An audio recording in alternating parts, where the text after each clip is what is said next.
In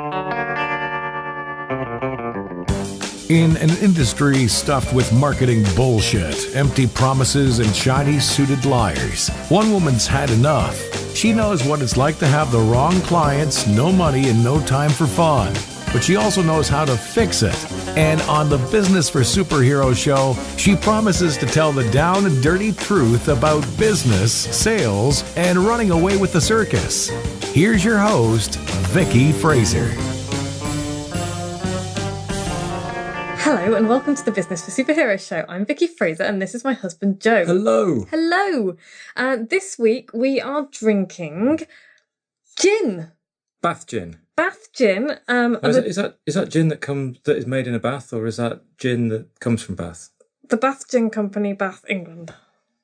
But I think I think it's Is it a play on words? I think it's a double play on words, because originally, way back in the day when gin was banned and it was mother's ruin, they used to make it in bathtubs, didn't they? It does ring a bell. They did. And that's why bathtub gin is a thing. But this gin is from Bath in England. Or Bath, if you are mispronouncing it. That could start a row. This is Bath gin, gin of a different persuasion, damson edition. And it says on the back, it says, down a cobbled street in Bath, you will find a veritable gin palace, home to the world of Bath gin. We need to go to Bath again. In the cellars, the Bath Gin Botanicals Laboratory and Distillery explores premium spirits production from infusion to distillation. This gin is made using the finest ripened damsons and balanced with carefully selected sugars. Relish with a premium tonic, over ice, with champagne, or neat in a hip flask.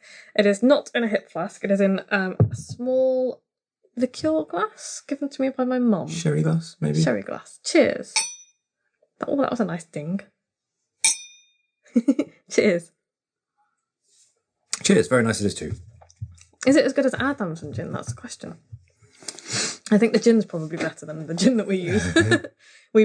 When we make damson gin or sloe gin, we go fruiting and then we buy the cheapest gin that we can find. It's like Tesco value blue stripy gin. Yeah. And then we fill the bottle with sugar, sloes or damsons and gin. This is very nice. It tastes very much like ours. It does. Okay. Right. Why are we here? Joe, have you ever heard someone say, or more often whine, it's not my fault? It's very childish. No, not recently. Or, I've heard words people, to that effect. Yeah, sloping the blame elsewhere. Getting the blamethrower out. Yeah. I just ask because, I don't know, there seems to be a lack of resilience in the world and a lack of responsibility.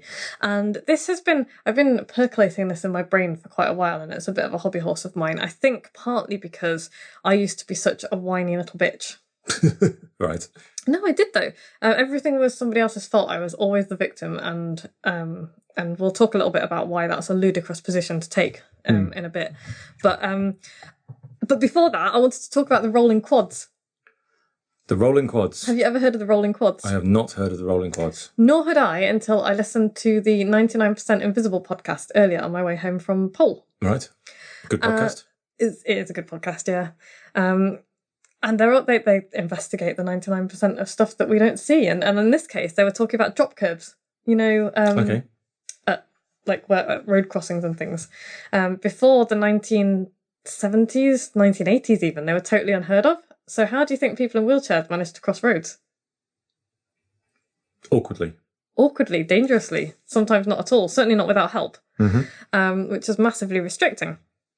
Anyway, winding the story back a little bit, this is all about disability rights at the University of Berkeley in the United States. And they admitted their first profoundly disabled man, whose name was Ed, in, I guess, 1950s, 1960s. He had polio in the 1940s. Right. Which, by the way, barely exists anymore because of vaccinations.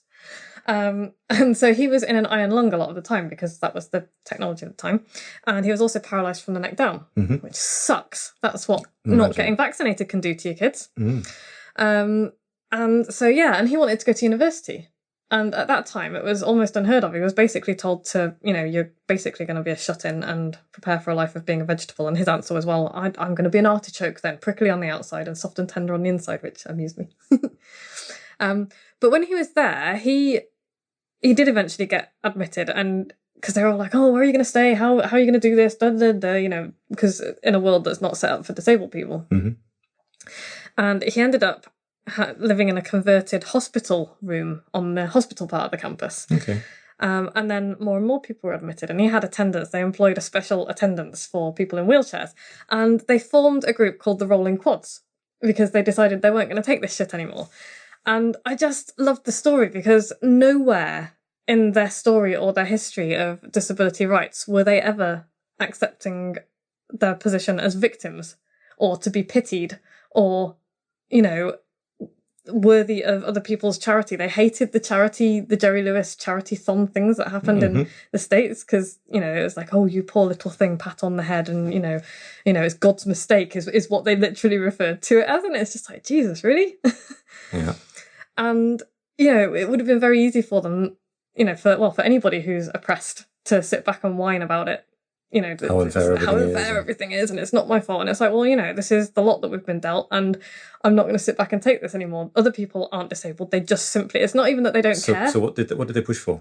They pushed for everything, but specifically, his monument, his memorial, is the drop curves. Right. You know, on the curves. But I wanted to talk about their attitude. Okay. To life and their attitude to. They took responsibility for their own rights. They didn't sit around and wait for the world to catch up and give a shit, because it wasn't that the world didn't give a shit. The world just did not understand. They didn't experience it, you know. And so, I don't know, just, you know, if you want change in any way for anything, you have to make it yourself because nobody else is going to do it for you. Yes, and don't do it by making it other people's responsibility. No. Don't do it by blaming and whining. Do it by actually doing it. Yeah, because I mean, making the world wheelchair accessible and disability friendly is everybody's responsibility. It is, because everybody has rights to, you know. But if I don't know, you don't notice this stuff. If you don't have a disability, you don't notice that something is stopping disabled people from doing things, right? Mm-hmm. And so it's the responsibility of the people with the disability to stand up or, you know, raise a hand. I do this and it's just terrible. I don't mean to raise a hand and say, listen to me, this is a problem that needs sorting out. Yeah. I'm going to sort it out and I'm going to make you help. And that's the way things need to be done. Mm-hmm. And I just love that message because, you know, it's the toddler's response. It's not my fault. You know, it's not fair. It's not my fault. And yeah, so as soon as you say it's not my fault, somebody did this to me, or this isn't fair, you're becoming a victim. You are. And, you know, sometimes, you know, it might not be your fault, and maybe somebody else did do it to you. Maybe you need to say that, but the next thing you need to do is, how can I fix it? Yeah. How can I change it? Get on with sorting it out. Yeah. And I think most people who have had something bad happen to them would totally agree with that, because this is not about victim blaming at all, because nobody ever asks for anything bad to happen to them. No, of course. But, you know, how you deal with what happens to you is very much in your power. And I just get rid, like, Viktor Frankl is one of my favourite stories. Have you heard of Viktor Frankl? The name rings a bell.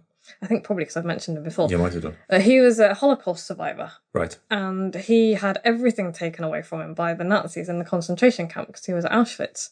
And he had like this, he's written some really good books, and he had this profound realization. I think he also founded an area of psychology or psychiatry. But he had this profound realization when he was like at his lowest ebb, I guess, in the concentration camp, that, you know, they would never have full control over him, full control of they might control his body, but they would never have control of how he reacted to things and what he thought and, you know, his emotions. And so he decided that whatever they did to him wasn't going to define him. Right. And I just thought, gosh, if he can, you know, come out of Auschwitz not a victim, then really anybody else can do anything. And it just was, so it's a great story. His story is a great story. I've told it very badly, just, you know, in a very short space of time. But go and read a book by Viktor Frankl. Yeah, read about Viktor Frankl, because his mindset is just brilliant, really. But it's all links in to business, and this is where I'm gonna segue beautifully into the business thing, because it just makes me think that amateurs get the blame thrower out where professionals look for ways to fix things, and professionals take responsibility for everything that happens to them, even if it's not their fault. And that's something that I've really tried to embrace. So, for example, I give an example. I was writing, I write books for clients, I ghostwrite. And we were launching a book, and there was a whole bunch of stuff that went pear-shaped with ISBN numbers. Genuine mistake on somebody's part, not my fault at all, but that's my client who's paying me a lot of money to ghostwrite the book, and I took full responsibility for the screw-up. Yeah. And I fixed it. I fixed it to the best of my ability, explained what was going on all the way along. It was totally not my fault. That's not the issue. My client doesn't care whose fault it is. They just want the problem fixed.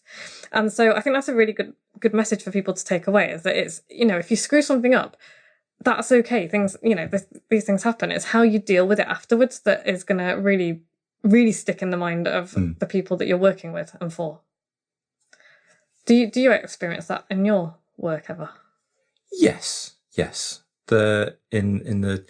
the world of bespoke machinery design and the clever whatnots that we do, of course mistakes are made. Things don't get noticed, things don't get documented, or a request slips through the cracks. And you can definitely start saying, well, this wasn't written down, and this wasn't part of the deal, and we didn't budget for that, and it's so-and-so's fault, and it's somebody else's fault, and you should have made more of it earlier on, and all that kind of of course you can. You can bat all of that stuff to be somebody else's problem if you want, but ultimately you need to fix it. Yeah, and that's what it comes down to. I don't think most people really care whose fault it is. Aside from stuff like murder and and you get a much better reaction. We did it with one of our clients recently, where we noticed something that had not happened when it should have happened, and they were probably never going to notice it, but it was going to lead to a little bit of a maintenance issue. And so we contacted them and said, look, this project's closed, it's finished, you've paid us, it's all over. However, this little thing here never happened, and we'd like to come and do it, please. That's really cool. And they went, oh, blimey, yes, okay. So one of my guys is in there back after this week, putting it right. This is why you're the good guys. Well, we try to be the good guys. Yeah. And, it's just, it's living up to promises, really, isn't it? Which is sometimes bloody difficult. Sometimes it's really difficult. And, there's stuff that I still haven't finished doing for a course that I've got that I am going to finish doing it, and people who bought the course a long time ago are going to get a nice surprise at some point in the mail, because I'm going to send them the thing that I promised. But there are reasons that I haven't finished it yet, but I am going to finish it because it's what I promised to do. So they've got the full course and all the rest of it, but there's just an extra bit. You could just say, well, life got ahead of it, and you didn't have time, and there's loads of reasons. There's loads of reasons. Possibly quite a few excuses. Oh, tons of excuses. But ultimately, I said that I was going to do something, so I will do it. It might be late, but but it's going to happen. But yeah, we've got. There are plenty of current examples of this kind of nonsense, aren't there? This giving away of power is what it is, and that, I think, is. I get very frustrated when I see business owners say, "My business is failing because of, random external force A. My business is failing because of, business rates, or because people haven't supported my business." It's like, it's not actually anyone's responsibility to support your business. Nobody. And I saw something the other day, and it's somebody had expressed disappointment that their friends and family hadn't shared a Facebook page or something. And I get it. I feel if my friends and family don't share my stuff as well, but ultimately it's not their responsibility to do so. It's and that's not a great way to try and grow your business either, is to rely on friends and family's goodwill. No, absolutely not. It's terrible idea. It is. But country pubs are a good example of this kind of thing, aren't they, Joe? I could imagine there's probably some country pubs out there that are going out of business, because people aren't doing what they should do, which is give them money. Yeah, and it's like, well, you kind of can't just open a pub in a village and sit behind the bar and wait for people to flood in, because in a village of 400 odd people, that ain't going to happen. No. And You do some marketing. You need to have a product. You need to do something really well. And when you tell people. Yeah. And when you live in, in a local area that's on an antiques trail and on a black and white village trail and, you're on a national cycle route, there are many, many, many ways to promote your business that won't cost you a penny. And, if your reaction is to be like, oh, I can't be bothered to do that.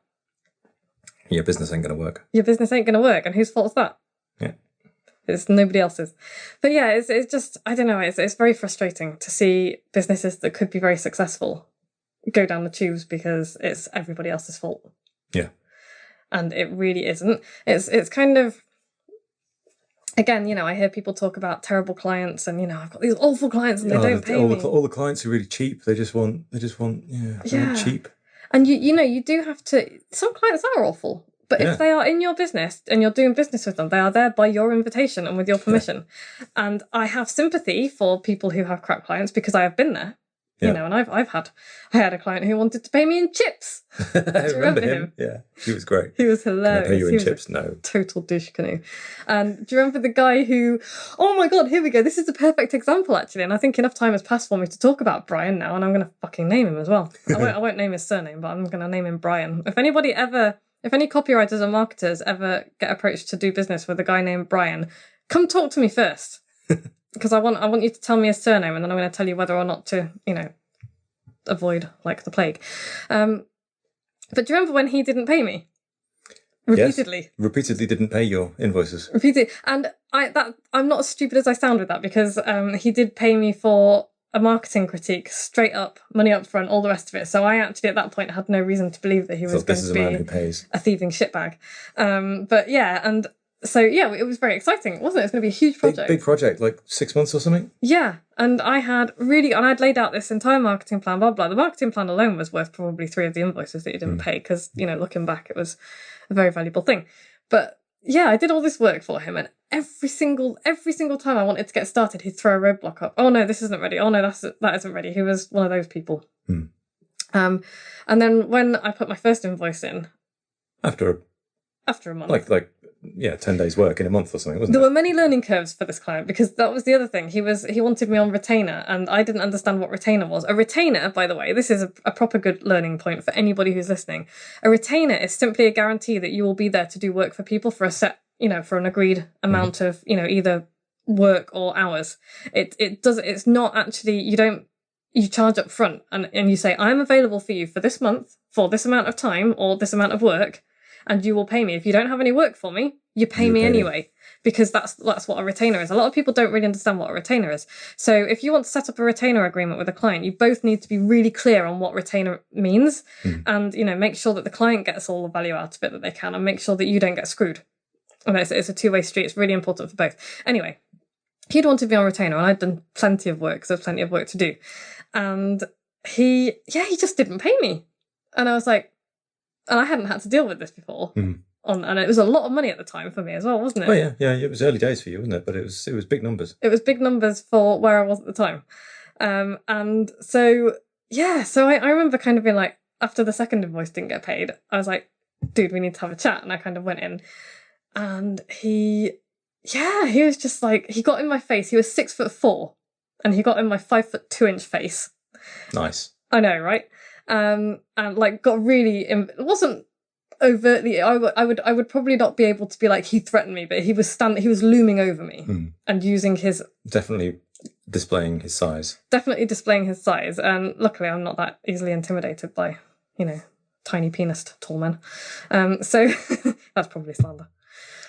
Also have no way of verifying that. Anyway, I'm just guessing. But yeah, he was very insistent that my refusal to carry on work, because I said, look, I'm not going to do any more work for you until you've paid the outstanding invoices, which is not unreasonable. Which is super reasonable. Super reasonable. I wasn't even talking about solicitors at this point. I was just like, pay me and then we can carry on. And his reaction to that was that, what was it? Can you remember? His counterclaim was, well, I will sue you. I will take you to court for the loss of business because you are now interrupting my business. Yeah. By not... No, sabotaging. I was sabotaging his investors the chance of his investors actually investing. That was it, wasn't it? Because he had investors lined up. And I'm putting investors in big air quotes here because that kind of person never has investors. They just have bullshit. But yeah. You were sabotaging his business by refusing to continue work unpaid. Yes. And that is the perfect example of it's great. This not taking responsibility stuff. It's like he was refusing to pay my invoices, and my stopping work because he wasn't paying me was therefore going to destroy his business. And I don't know, he was totally deluded. His solicitor was a real piece of work as well. You then received like an 1.5 inch thick wodge of documentation from his solicitor, which probably cost more than the work you were doing. Yeah, I would imagine it probably did.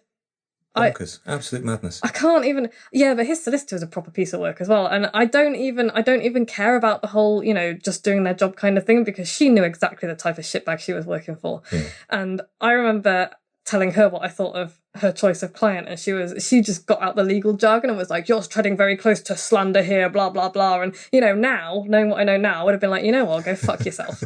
But knowing what I did then, which was nothing, I was really scared. That was intimidation from two different people where I was totally not in the wrong. All you'd done is stop working for someone who wasn't paying you. I know. And so it was kind of hilarious. And so I really do think that people reap what they sow out of life. So I would love to know what karma has delivered to him. Oh, yeah. If anybody's out there who knows Brian, let us know. Yeah. Brian with absolutely no last name.